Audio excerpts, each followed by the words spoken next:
Good afternoon, everyone. Good I afternoon, ma'am. अभी हम सबको आने देते हैं, मैक्सिमम स्ट्रेंथ हम आने देते हैं, then we will start the class. Okay, at least more than 12-13 हो जाते हैं, फिर we will start the class. Okay, ma'am. Okay.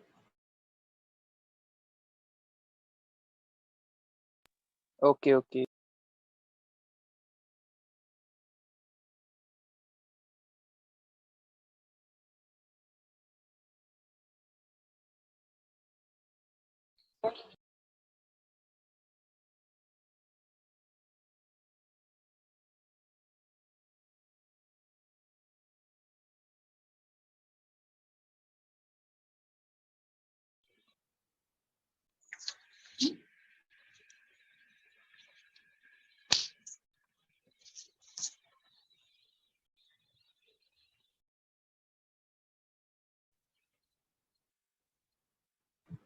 यहाँ पर किसी ने रेडमी के नेम से ज्वाइन किया है, प्लीज आप अपना नेम रीनेम कर लीजिए.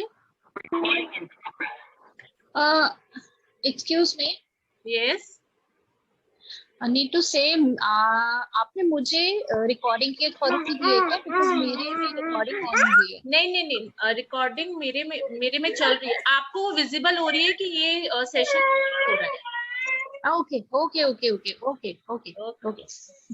Getting it. ओके. जिस किसी का भी नेम रेडमी से आ रहा है, प्लीज या तो आप अपना इंट्रोडक्शन दे दीजिए सो दैट हमें पता चल जाएगा, और either you just rename your name. Redmi. Hello, everyone. Yeah, hello. May I know who's there? This is Neeti. Okay नीति. अच्छा, आप ही का नेम रेडमी से आ रहा था. Now got it. Okay, thank you. So it's around 13 participants at present. So shall we start the class for today, और एक दो का और वेट कर ले? वैसे 13 है ऑलमोस्ट, क्योंकि इतने ही एवरेज हमारी स्ट्रेंथ रहती है, राइट? हाँ, we shall start now. I think so. चलो, फाइन. तो आज का हमारा टॉपिक है, जो कल हमने एक थ्योरी करी थी, पियाजे की theory. That was the first theory of psychological development, right? That is the just a moment. Now today we are Excuse me, Chitra. हाँ जी नीतू, आप मुझे एक्चुअली दो साइड से आ रही है. नीति आप नीति बोल रहे हैं, right? Yeah, Neeti this side. Actually, I didn't attend to yesterday's class, so I have no idea what was going yesterday. So नीति एक्चुअली हमारी यूनिट 2 स्टार्ट हो गई है, जिसमें हमारी मेन 3 थ्योरीज हैं, और उसमें फर्स्ट थ्योरी जो थी वो पियाजे की थ्योरी थी, राइट? वो कल हो चुकी है. हाँ. तो अब और एक तो ना, जिसका भी बैकग्राउंड से वॉइस आ रहा है, प्लीज आप थोड़ा सा उसे मिनिमाइज कर लीजिए, क्योंकि उसकी वजह से वॉइस उतनी ज्यादा क्लियर नहीं है. हाँ, तो नीति वो थ्योरी हमारी हो चुकी है, एंड क्योंकि वो काफी long, every theory is little bit lengthy, तो उसको आज हम रिपीट तो नहीं कर पाएंगे, लेकिन दिव्यांशी हमारी क्लास में जो है, उन्होंने उसकी वीडियो बना के यूट्यूब पे अपलोड की है, और yesterday she shared the link also, ना? Yeah, I have seen this. Yes. आप उसको एक बार गो थ्रू करना. उसके बाद भी अगर आपको कोई कंफ्यूजन रहता है, तो we will definitely solve the queries in next class. Is it fine? Yeah. Thank you so much, Chitra. Thank you so much. Welcome नीति. चलिए, तो आज हम लोग सेकंड थ्योरी और yes. अदरवाइज हम कुछ स्टूडेंट्स मिल करके नाइट क्लासेस में रिवीजन करते हैं 3-4 डेज में, और संडेज मैंडेटरी. तो अगर आप चाहो तो उसमें भी ज्वाइन कर सकते हो. यस, वो मतलब मोस्टली कोशिश ये है कि वीक में 3 टाइम्स वो क्लास होगी, ठीक है? 10 to 11 में नाइट में. तो जिस दिन भी वो क्लास होगी, उसका लिंक आपके साथ ग्रुप में शेयर कर दिया जाएगा, and Lovely ji will be the host. Okay, तो she will share the link. ठीक है? तो वो बेसिकली रिवीजन पर्पस से है. ओके, चलिए. So now we are going to start our second theory today, जिसका introduction दिव्यांशी ने कल दिया था. So आज मेरी कोशिश ये रहेगी, जो मैम ने भी कल बोला था कि हमारी जो बेसिकली स्टूडेंट्स वो जो कम से कम अभी तक इंटरेक्ट कर पाए हैं क्लास में, और जिनको शायद उतना चांस नहीं मिल पाया है, मे बी एनी रीजन, तो आज हम कोशिश उनसे इंटरेक्ट करने की ज्यादा से ज्यादा करेंगे. ठीक है, फिर भी अगर हमें कहीं लगता है then all are here to support each other, तो वो कोई इशू नहीं आएगा. ठीक है, तो एज लाइक दिव्यांशी ने ऑल दो इंट्रोडक्शन उसका दिया था, but still I am going to take one name, जो कुछ नेम्स कल मैम ने भी बताए थे, तो वो एक शॉर्ट इंट्रोडक्शन के साथ सेकेंड थ्योरी को कंटिन्यू करेंगे. That is the Erikson psycho social theory of development. Right, yesterday we did पियाजे थ्योरी ऑफ डेवलपमेंट, जो कि कॉग्निटिव डेवलपमेंट से को लेकर उन्होंने उस थ्योरी को इंट्रोड्यूस किया था. Now this is the second one. So मैं three names I am going to take, तो उसमें से जो फर्स्ट स्टार्ट करना चाहते हैं तो प्लीज आप अनम्यूट हो जाइएगा. ठीक है, Priyanka Trivedi. Priyanka Trivedi, would you like to start this theory? हाँ मैम, मैं ट्राई करती हूँ. Sure sure. Yes Priyanka, now you can. हाँ, Erickson's stage of psychosocial development is a theory that was introduced in the 1950s by the psychologist and psychoanalyst Erik Erikson. तो Erik Erikson एक psychologist थे और साइकोएनालिस्ट भी थे, जिन्होंने अपनी एरिक्सन स्टेज की थ्योरी, साइको सोशल डेवलपमेंट की थ्योरी दी 1950 में. राइट, तो ये the person experiences of psychosocial crisis which could have a positive and negative outcome for personality development. तो हम सभी के मतलब ऐसा उनके अकॉर्डिंग, उनकी थ्योरी के अकॉर्डिंग ऐसा था कि हर पर्सन के लाइफ में कुछ मतलब स्टेजेस होती हैं, और जिसमें कुछ पॉजिटिव और नेगेटिव आउटकम्स होते हैं उसकी पर्सनालिटी डेवलपमेंट में. तो ये उन्होंने इसमें बताया, और कुछ हर्डल्स होते हैं, कुछ क्राइसिस होती हैं जिनको मतलब हर पर्सन को वो करना पड़ता है, मतलब फेस करना पड़ता है, और उसी के कुछ नेगेटिव और पॉजिटिव आउटकम्स होते हैं. सॉरी चित्रा, मैं बहुत नर्वस हो रही हूँ. नहीं, नर्वस होने की जरूरत नहीं है. प्रियंका, आप सबसे पहले साइको सोशल का मीनिंग एक बार थोड़ा सा एक्सप्लेन कर दीजिए कि व्हाट इज साइको सोशल. ठीक है, देन हम आगे फिर थ्योरी पे चलते हैं. अच्छा, साइको सोशल का क्या? हाँ बिल्कुल, वी आर हियर. नहीं, मुझसे ज्यादा स्मार्ट है सब लोग, इसलिए मुझे थोड़ा सा नहीं ऑल आर स्मार्ट सब होते हैं, बस अपनी स्मार्टनेस हमें दिखानी पड़ती है. डोंट टेक अदरवाइज उसको. ये मेरा कोई सरकाज़म नहीं है, बट फिर भी मतलब मुझे लगता है कि अच्छा बोलते हैं आप सब लोग. आज बोलो प्रियंका, आप आज बोलो, कल से आप भी ऐसे ही बोलोगे, सो डोंट वरी. ठीक है, आप बस आज स्टार्ट कर लो, कल से आप खुद से आओगे. ठीक है, चलो आप स्टार्ट करो. हाँ, साइको सोशल डेवलपमेंट के मतलब जो मैं समझती हूँ वो ये है कि जो बच्चे में जो एक साइकोलॉजिकल और सोशल डेवलपमेंट होता है. Basically psycho is psychological, that is related to your brain.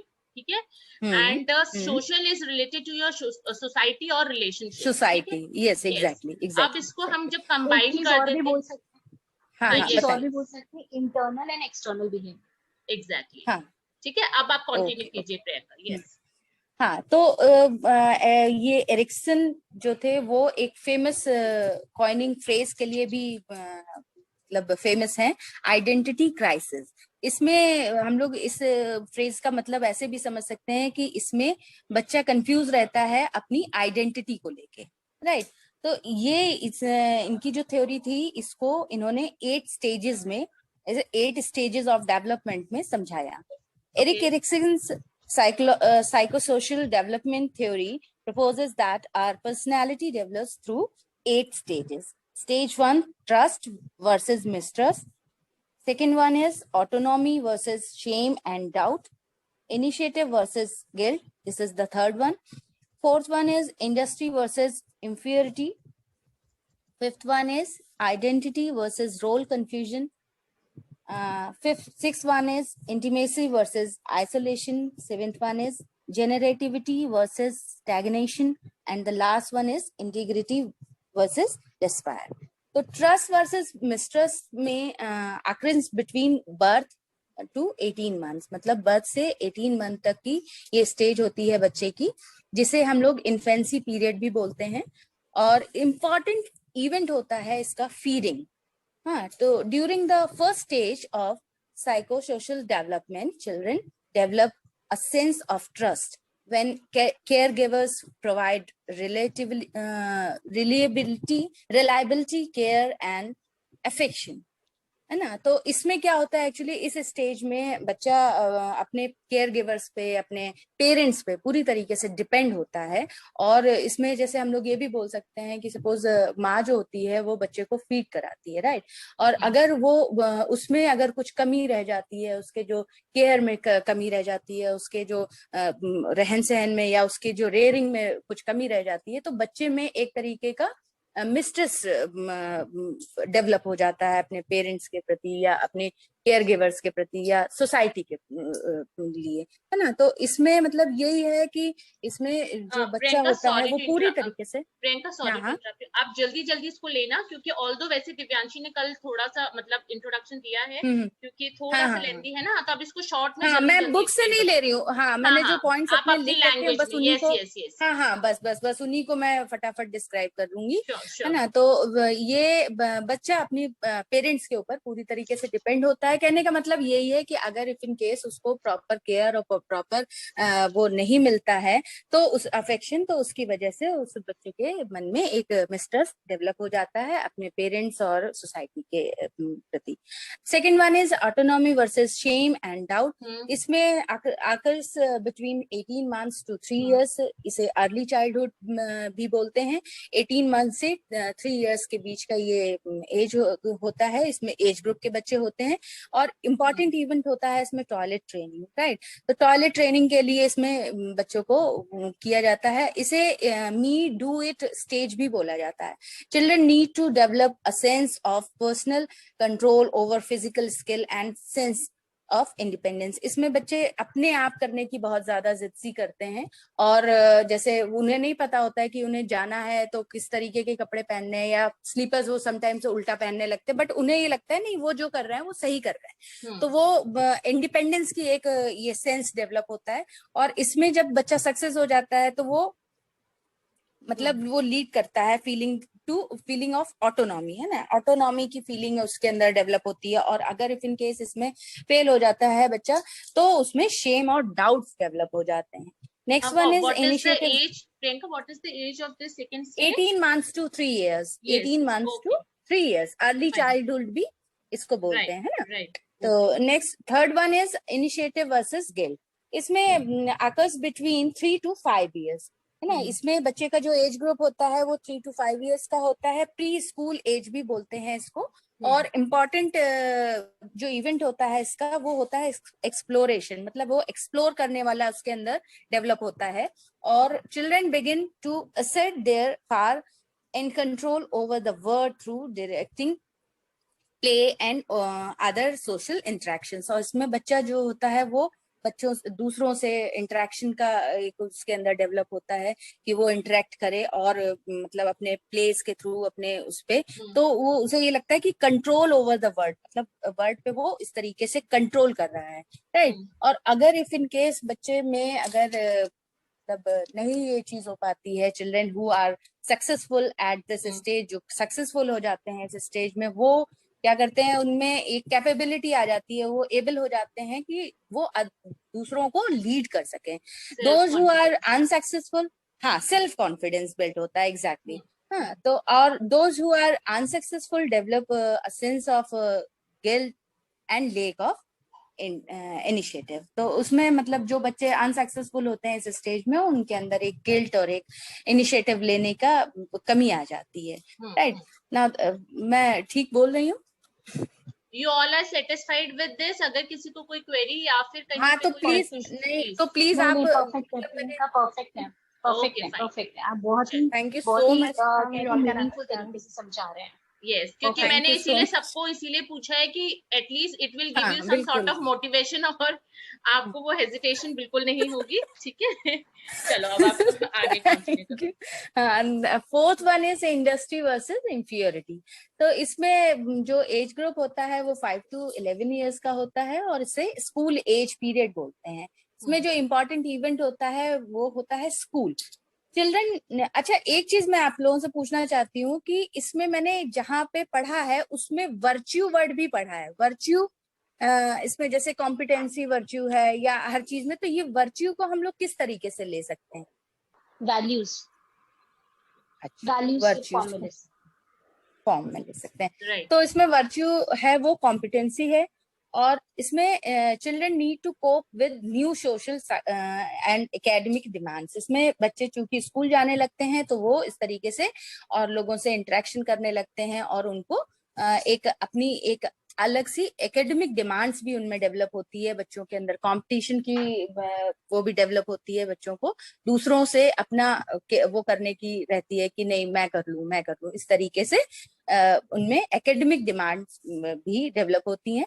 Success lead to sense of competence while failure results in feelings of inferiority। तो इसमें जो बच्चे सक्सेस होते हैं उनमें एक कॉम्पिटेंसी की फीलिंग डेवलप होती है, और जो बच्चे इसमें इस स्टेज में फेल हो जाते हैं वो इंफीरियरिटी उनके अंदर डेवलप हो जाती है। Fifth one is identity versus role confusion occurs between 12 to 18 years adolescence period। इसमें जो एज ग्रुप होता है वो 12 to 18 ईयर्स का होता है, और एडोलसेंस पीरियड भी इसे हम लोग बोल सकते हैं। जो इसमें वर्च्यू होता है वो होती है फिडेलिटी। इंपॉर्टेंट इवेंट है सोशल रिलेशनशिप। इसमें बच्चा जो होता है वो सोशल रिलेशनशिप डेवलप करना शुरू करता है। Main task is developing a sense of self, also struggle with questions such as who am I and what do I want to do with Right. My life. तो बहुत से मतलब इसमें इस तरीके के कई टास्क डेवलप होते हैं जो मतलब सेंसेस, और कई इस तरीके के क्वेश्चंस होते हैं। बच्चा बहुत स्ट्रगलिंग पीरियड में होता है, जैसे कि मैं कौन हूँ या मैं क्या करूंगा अपनी लाइफ में।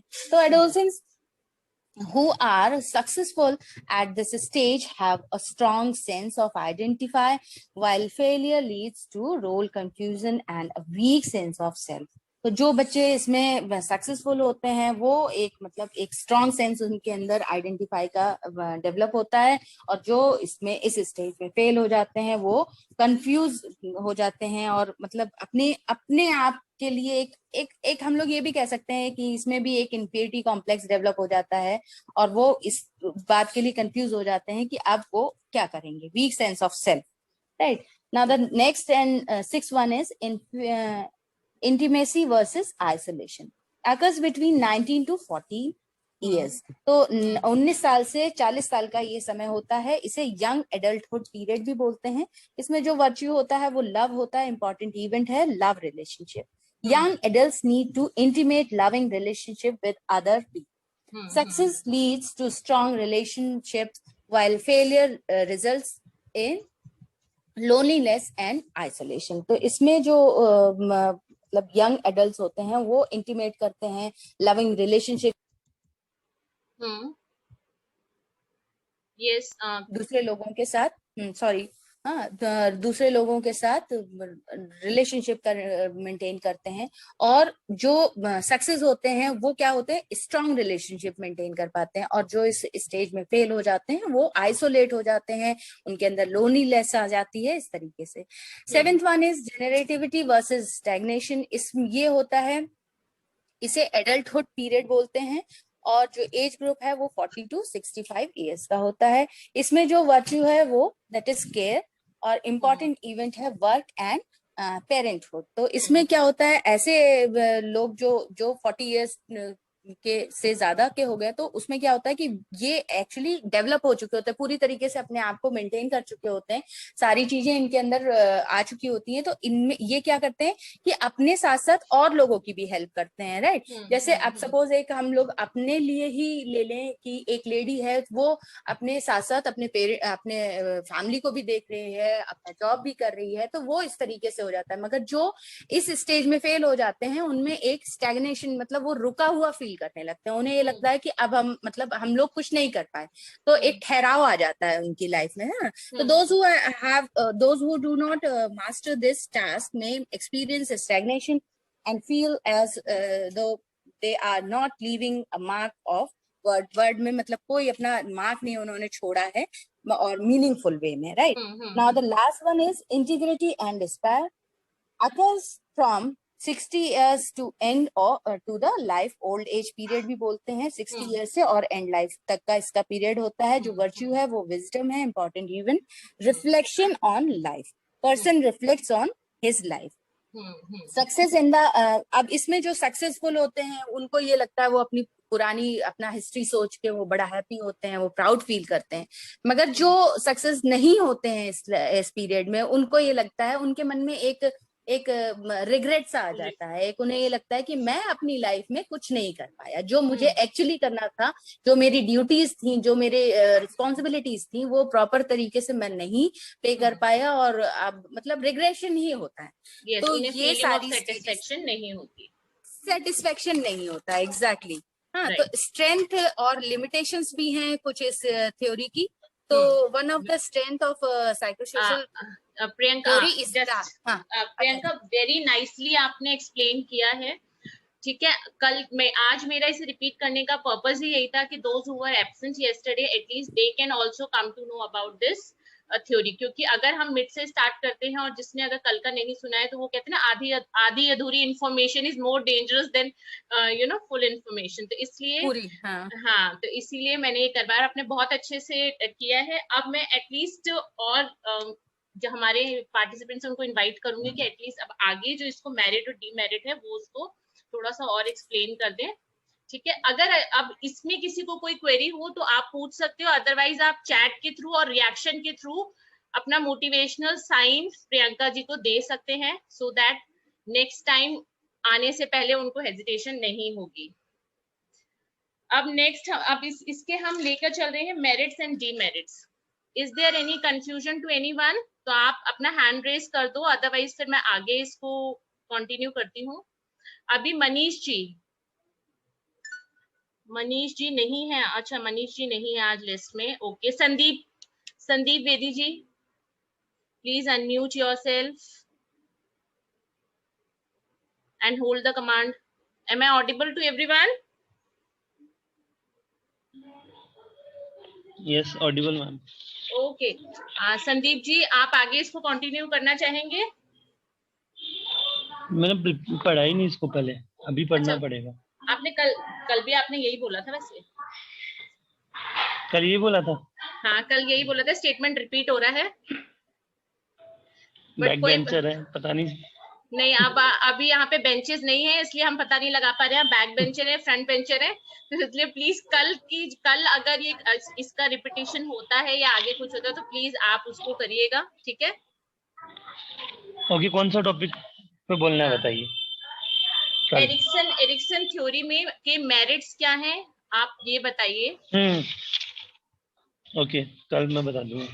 अच्छा, कल आप बताओगे, तो फिर कल हम कुछ और करेंगे, ठीक है। उसका हम लास्ट इस सेशन के एंड में एक बार डिस्कशन कर लेंगे कि कल हम आगे क्या लेके चलेंगे। ऑल्दो नहीं तो मैम ग्रुप में भी बता देंगे, ठीक है। तो प्लीज आप उसको रेडी कर लीजिएगा, ठीक है। Of course. Thank you Sandeep ji. चलिए अब हम नेक्स्ट नहीं, आप चित्रा भी बोलेंगे चलेगा? सुन गया मैम। हाँ ठीक है। गुलनाज जी अगर आप सुन रहे हैं तो प्लीज अनम्यूट कीजिए। ओके, प्रिया शर्मा, प्रिया जी प्रिया जी, आप डेली वैसे सेशन अटेंड कर रहे हैं, तो मेरे ख्याल से आज आप इस डिस्कशन को कंटिन्यू करेंगे। तो आप इस थ्योरी के मेरिट्स प्लीज हम लोगों के साथ हमें थोड़ा सा समझाइए। वो चित्रा जी मैंने पढ़ा नहीं है, मेरे पास बुक नहीं है और मैं पढ़ भी नहीं पाई। अच्छा प्रिया जी, मैं बस आपको थोड़ा सा इतना बताती हूँ, क्योंकि मैंने इसका पीडीएफ ना यूनिट 2 का पूरा ग्रुप में शेयर करा हुआ है। ठीक है, तो आप उसको गो थ्रू कीजिएगा, आपको उससे हेल्प मिल जाएगी। उसमें बुक के ही पेजेस मैंने लगाए हैं। आई थिंक आपका इंग्लिश है या हिंदी है? इंग्लिश है जी। हाँ, तो मैंने इंग्लिश के पेजेस उसमें शेयर कर दिए, तो आप उसकी हेल्प ले लीजिएगा। ठीक है, thank you Chitra ji. Okay. Akash ji. Yes ma'am. Okay, Akash ji, आप मेरिट्स बताएंगे एरिक्सन थ्योरी के? जी मैम, मेरे पास है मैम हिंदी की बुक है। अच्छा, कोई बात नहीं, अगर आपने हिंदी से पढ़ा हो तो हमें हिंदी में बताइए। हम यहाँ पे नॉर्मल लैंग्वेज में ही इसको काउंट कर रहे हैं, तो अगर आप बताना चाहते तो आप बता सकते हैं। यस मैम, कल क्लास में हो नहीं पाया था ना। अच्छा अच्छा, ठीक है ठीक है ठीक है, कोई बात नहीं। तो अब जो भी आगे इसको कंटिन्यू करना चाहता है, मेरिट्स इसके बताना चाहता है, प्लीज वो अपने। फिर भी मैं थोड़ा बता सकता हूँ। हाँ, तो आप बताइए बताइए, अगर कहीं कंफ्यूजन होगी तो वी ऑल आर हियर, हम सब आपकी हेल्प करेंगे। अच्छा है, आप थोड़ा सा इसको कंटिन्यू कीजिए, ठीक है। जो मैं मेरिट ऑफ एक्शन जो थ्योरी मैंने इसमें ये बताया है कि इसमें जो मतलब कि अलग अलग एज के बारे में बताया है कि हम 3 से जैसे कि 3 to 1 to 3 की एज में हम क्या करते हैं, जो छोटे बच्चे होते हैं। आकाश जी, आपकी ना आवाज थोड़ी उतनी क्लियर नहीं आ रही है। आप सबको आकाश जी की आवाज क्लियर आ रही है? थोड़ा सा मुझे वॉल्यूम और। No ma'am, yes ma'am. नहीं है ना आकाश जी, आपकी आवाज तो क्लियर नहीं आ रही है, तो हमें थोड़ा सा समझने में प्रॉब्लम हो रही है। आप कहीं बाहर हैं शायद? नहीं मैम, मैं घर में ही हूँ। अच्छा अच्छा अच्छा, ओके, कोई बात नहीं, आप बताइए। 1 मिनट मैम। हाँ जी, बताइए आकाश। अभी मैम मेरी आवाज क्लियर आ रही है? हाँ जी हाँ जी हाँ जी, बेटर है बताइए।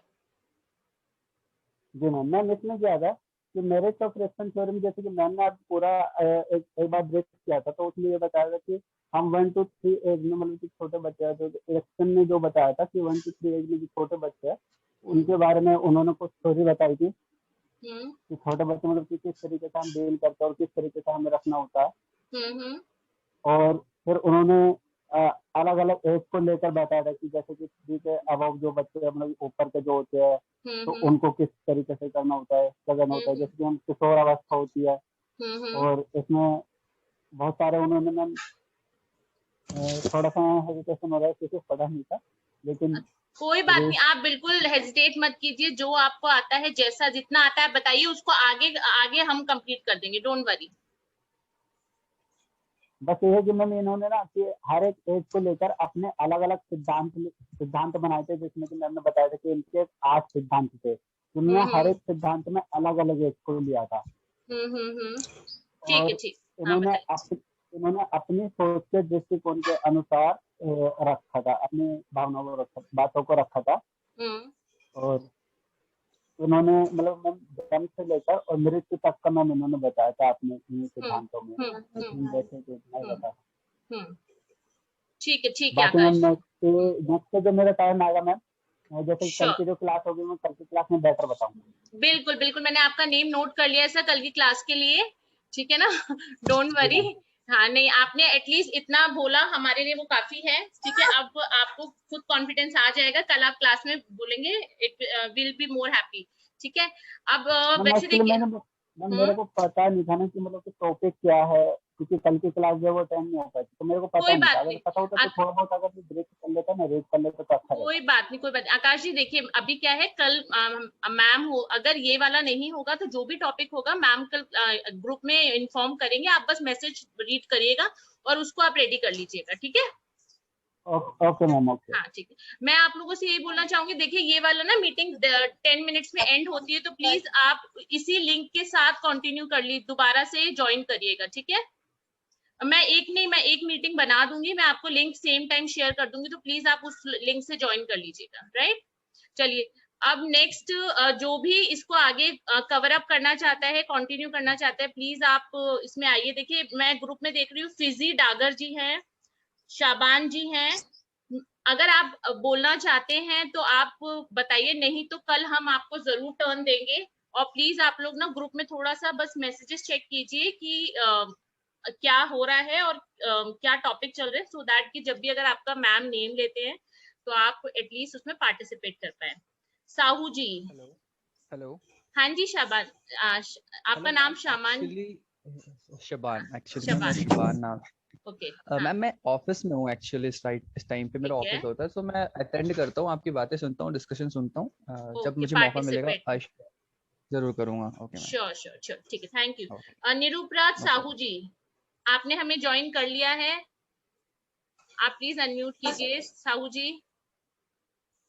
गुलनाज जी आप कुछ बोलना चाह रहे हैं क्योंकि आपका माइक कॉन्टिन्यूसली अनम्यूट है। गुलनाज आप प्लीज या तो माइक म्यूट कर लीजिए। दिव्यांशी आप इस थ्योरी को प्लीज कंप्लीट कर दीजिए।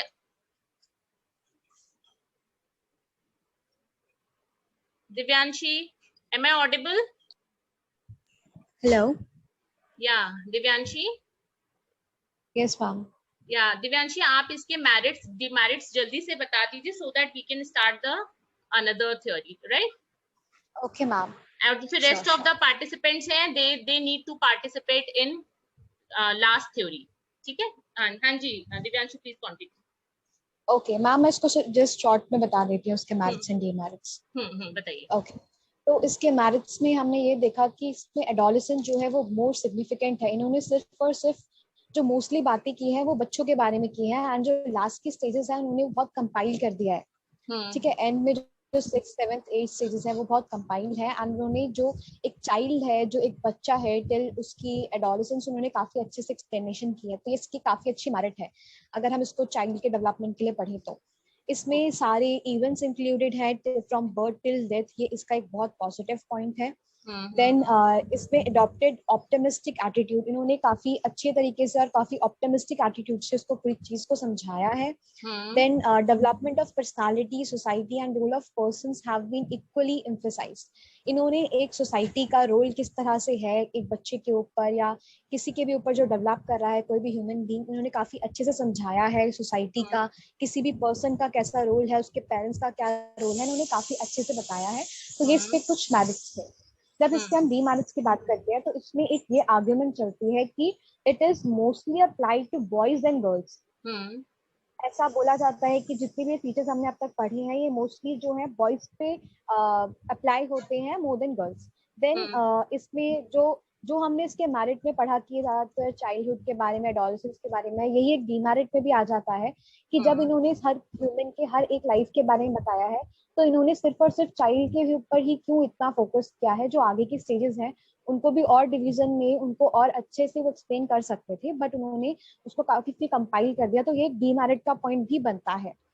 ठीक है। देन इसमें आता है इनकम्प्लीट एंड अनसेटिस्फैक्टरी। काफी साइंटिस्ट्स ने ये बोला है कि ये जो थ्योरी है ये इनकम्प्लीट है एंड इस थ्योरी से सेटिस्फेक्शन नहीं मिल रही है प्रॉपरली जो मिलनी चाहिए, बिकॉज इसमें सिर्फ 2-3 टर्म्स के बारे में इन्होंने बात की है। इन्होंने पूरा कंप्लीट एक एटमॉस्फेयर, कंप्लीट एनवायरनमेंट नहीं बताया है। इन्होंने सिर्फ 2-3 वर्ड्स के ऊपर ही अपनी थ्योरीज बताई हैं हर एक एज ग्रुप के हिसाब से। उसमें और भी काफी चीजें हैं जो एक चाइल्ड के अंदर डेवलप होती हैं, बट इन्होंने कुछ सिर्फ कुछ पॉइंट्स के ऊपर उन्होंने अपनी एक्सप्लेनेशन दी है। देन सुपीरियर पर्सनालिटी डेवलप, इन्होंने जो ये पूरी एक्सप्लेनेशन दी है इसमें इन्होंने सिर्फ क्या बोलते हैं पॉजिटिव एंड नेगेटिव एस्पेक्ट्स बताए हैं किसी भी चीज। अगर इसमें जो इंसान है वो सिर्फ और सिर्फ पॉजिटिव लेता जाएगा तो वो एक सुपीरियर पर्सनालिटी बन जाएगा। ठीक है, तो इसमें इसके डीमेरिट है कि इसमें सिर्फ ये बोला गया है कि सिर्फ अच्छा आपने बनना है, लेकिन बहुत सी चीजें ऐसी आती है जिसमें एक जो इंसान है, जैसे कि आप मानिए कि एक बच्चा है, उसके अंदर पहले 3rd स्टेज में उसके इनिशिएटिव ना होकर उसके अंदर गिल्ट आ गया, लेकिन 4th स्टेज में वो इंडस्ट्रियस बन जाता है, इंफीरियरिटी उसके अंदर कम हो जाती है क्योंकि वो अपने आप को अच्छे से डेवलप करता है। तो इसमें इन्होंने जो बोला है उन्होंने एक ये चीज बताई है कि जो पॉजिटिव एक्सपेक्ट है किसी भी बच्चे का वो सिर्फ पॉजिटिव साइड जाता है, बट ऐसा रियलिटी में नहीं होता। जो बच्चा है वो स्विच करता रहता है हर स्टेज में। जरूरी नहीं है कि वो हर टाइम पे पॉजिटिव ही आपको शो करे अपनी चीजें, उसके अंदर नेगेटिव चीजें भी आ सकती हैं। बट हमारे को ये ध्यान देना है कि वो बच्चा ज्यादा नेगेटिव साइड पे ना जाए एंड उसको हम उस नेगेटिव साइड से पॉजिटिव पाथ पे लेके आए। That's it, ma'am. राइट। बहुत अच्छे से दिव्यांशी ने इसके मेरिट्स और डीमेरिट्स एक्सप्लेन किए हैं। सो आई होप ये थ्योरी सबको बहुत अच्छे से समझ में आई होगी। जो कल हमने एक प्याजे की थ्योरी करी थी और आज हमने एरिक्सन थ्योरी कंप्लीट करी है, तो क्या कोई अब दोनों में थोड़ा सा कंपैरिजन बता पाएगा कि उस थ्योरी में और इस थ्योरी में क्या डिफरेंस था, क्या इम्प्रूवमेंट एरिक्सन इस थ्योरी में लेकर आए थे और क्या पॉइंट वो बेसिकली प्रूव करना चाह रहे थे जब उन्होंने प्याजे की थ्योरी के अगेंस्ट अपनी थ्योरी बनाई। तो इज देयर एनीवन जो दोनों में डिफरेंस बताना चाहेगा? सबसे पहला तो डिफरेंस यही था कि वो कॉग्निटिव डेवलपमेंट पे बेस्ड थी और ये साइको सोशल डेवलपमेंट पे बेस्ड है। एंड मैम एक ये भी डिफरेंस है कि जो प्याजेट की थ्योरी थी उसमें उन्होंने सिर्फ और सिर्फ एडोलेसेंस तक हमारे कवर किया था लाइफ, बट इन्होंने पूरा का पूरा होल ऑफ लाइफ इंसान की कवर की है। लाइफ साइकिल इसमें इन्होंने एक्सप्लेन कर दिया। Yes ma'am. राइट। अजीता जी, अगर आप मीटिंग में नहीं है या कॉन कॉल पे नहीं, तो would you like to explain, और if you are on con call then आप हमें चैट पर मैसेज कर सकते हैं। Garima ji, would you like to explain the difference between both the psychologists? Yes, ma'am. Yes, Garima, ma'am, please sure. continue. So, ma'am, gene Piaget ने जो किया था वो कॉग्निटिव डेवलपमेंट के ऊपर था बेसिकली, और ये साइकोसोशल डेवलपमेंट है जो हमने पढ़ा। एंड देन जो हमने एक डीमेरिट में भी पढ़ा था पियाजेट थ्योरी में, वो ये था कि उन्होंने एडोलेसेंस के बारे में इतना नहीं किया था, वो इन्फेंसी तक थे और इन्होंने पूरा बर्थ स्पैन एक कवर किया है। And third difference would be कि मैम पियाजेट थ्योरी में, जैसे अभी हमने इसमें पढ़ा एरिक्सन में, कि उन्होंने बहुत ही एक ऑप्टिमिस्टिक व्यू रखा था regarding the whole stages and the theories, whereas Erikson में थोड़ा सा बच्चों के एबिलिटीज को अंडर एस्टिमेट किया गया था। वो इतना ऑप्टिमिस्टिक व्यू नहीं था। सो एरिक्सन में ये चेंजेस थे। एंड मैम सबसे बड़ा पॉइंट ये था दैट एरिक्सन थ्योरी में उन्होंने अपने ऑब्जर्वेशन के ऊपर स्टेजेस को डिवाइड किया था, विच इज वेरी सब्जेक्टिव, क्योंकि डिफरेंट पीपल के डिफरेंट ऑब्जर्वेशन हो सकते हैं। एंड वेरेज पियाजेट थ्योरी में उन्होंने सैंपल्स के ऊपर किया था, उन्होंने रिसर्च किया था, ऑल्दो उनका सैंपल साइज छोटा था, बट स्टिल उन्होंने पर्सनल ऑब्जर्वेशन के ऊपर ही सारा थ्योरी बेस नहीं किया था। Right. So I think these are the basic differences पियाजे और एरिक्सन थ्योरी में। Yes, these are the main differences basically in both the theories. ठीक है, अगर हम और डिटेल में जाएंगे तो ऐसे डिफरेंसेस थोड़े थोड़े करके काफी सारे निकल के आएंगे, but these are the basic differences की जिनको हम अगर माइंड में रखते हैं और सडनली अगर ये क्वेश्चन आता है तो वी कैन राइट एटलीस्ट। ठीक है, तो अगर शॉर्ट में अगर ये क्वेश्चन आता है तो we can write these basic differences in the answer. Only 1 minute is left. मैं आपको ग्रुप में लिंक शेयर कर रही हूँ so that कि जैसे ही होता है आप उस लिंक के पर क्लिक करके you can join meeting again. Fine. और अभी हम नेक्स्ट मीटिंग में फिर हम थर्ड थ्योरी स्टार्ट करेंगे, that is the Kohlberg theory, and वो कंप्लीटली मॉरल डेवलपमेंट पे बेस है। तो first we will start with the morality, then what is moral development, then we will start with the theory, right. तो next जो continue start करेंगे उस theory को वो लवली जी हैं। तो Lovely ji, are you ready? Lovely ji, I'm ready. I'm ready. Okay, so आप start कर सकते